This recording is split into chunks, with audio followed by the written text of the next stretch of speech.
नमस्कार दोस्तों, आज हम बात करेंगे police custody and judicial custody क्या होती है। तो आपको बता दें, यानी पुलिस हिरासत और न्यायिक हिरासत में।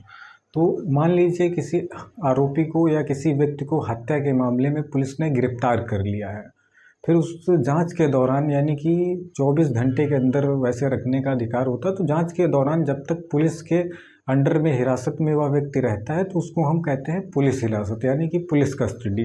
फिर उसके बाद में 24 घंटे के अंदर उसको न्यायिक मजिस्ट्रेट के पास भेज दिया जाता है, सामने पेश किया जाता है।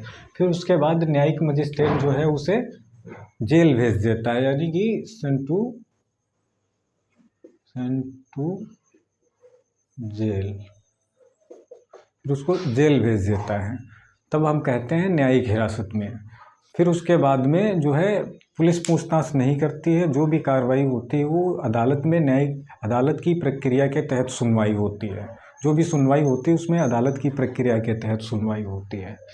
फिर उसके बाद में ड्यूरेशन ऑफ कस्टडी, यानी हिरासत की अवधि। तो मैं आपको बता दूं कि जब हिरासत की कस्टडी दो तरह, यानी police custody and judicial custody में। तो जब पुलिस रिमांड में लेती है, यानी कि पुलिस रिमांड,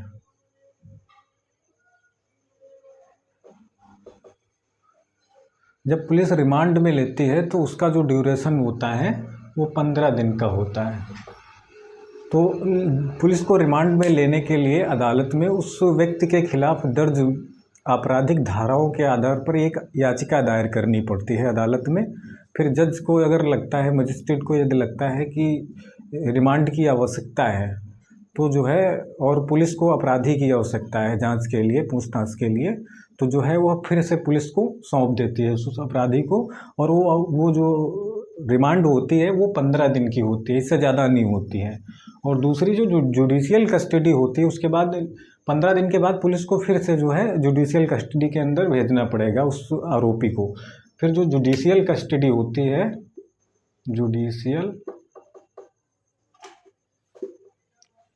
जुडिशियल कस्टडी,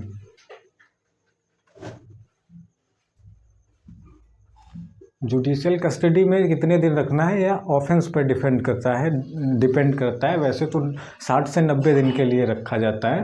तो मान लीजिए यदि अपराध कम गंभीर, यानी नॉन कॉग्निजेबल है, अपराध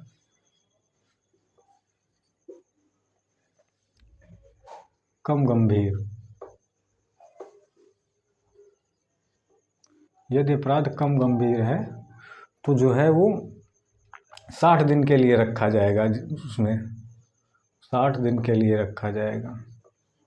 और यदि अपराध जो है कॉग्निजेबल है, यानी कि गंभीर है, संज्ञेय, तो जो है वो 90 दिन के लिए जुडिशियल कस्टडी में रखा जाएगा, 90 दिन के लिए। किसी भी व्यक्ति को अनिश्चित समय के लिए, बिना किसी जांच या समीक्षा के लिए, अनिश्चित समय के लिए न्यायिक हिरासत में नहीं रखा जा सकता है। तो यदि अगर पुलिस 60 या 90 दिन के भीतर जांच करके अब जो है चार्जशीट दाखिल नहीं करती है तो फिर वह व्यक्ति जो है डिफ़ॉल्ट बेल का हकदार हो जाता है, जमानत पाने का हकदार हो जाता है। तो फिर उसके बाद में उसे डिफ़ॉल्ट बेल के तहत छोड़ दिया जाता है, जमानत पे छोड़ दिया जाता है, रिहा कर दिया जाता है, रिहा कर दिया जाता है।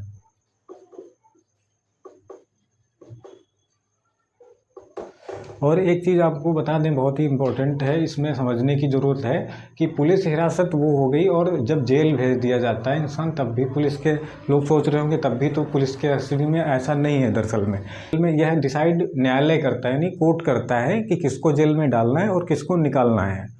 तो इसलिए जब तक वो व्यक्ति जेल में है तो हम कहेंगे कि वो जुडिशियल कस्टडी में है। कहाँ? जुडिशियल कस्टडी में। और दूसरी चीज़ आपको बता दें कि यह जो उसे जमानत मिलेगी, डिफ़ॉल्ट बेल यानी वैधानिक जमानत, इस बेल का आधार अपराध के प्रकृति का आधार नहीं माना जाएगा। यह बेल जो है व्यक्ति के फंडामेंटल राइट्स के आर्टिकल 22 के तहत, यह बेल जो है व्यक्ति के फंडामेंटल राइट्स, जो मौलिक अधिकार दिए गए हैं उसमें अनुच्छेद 21 आता है, उसके तहत मिलेगी। आर्टिकल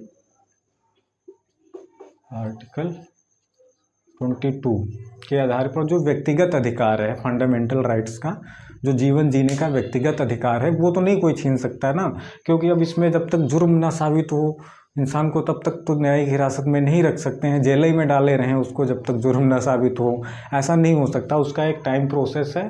तो इसलिए जो है सिर्फ 90 दिन तक रखा जा सकता है। यदि उसका जुर्म नहीं साबित होता है तो उसका ये व्यक्तिगत अधिकार है, आर्टिकल जो है 22 के तहत फंडामेंटल राइट्स की उसका व्यक्तिगत जीवन जीने का अधिकार है, तो जो है उसको रिहा कर दिया जाता है, इस आधार पर उसको रिहा कर दिया जाता है।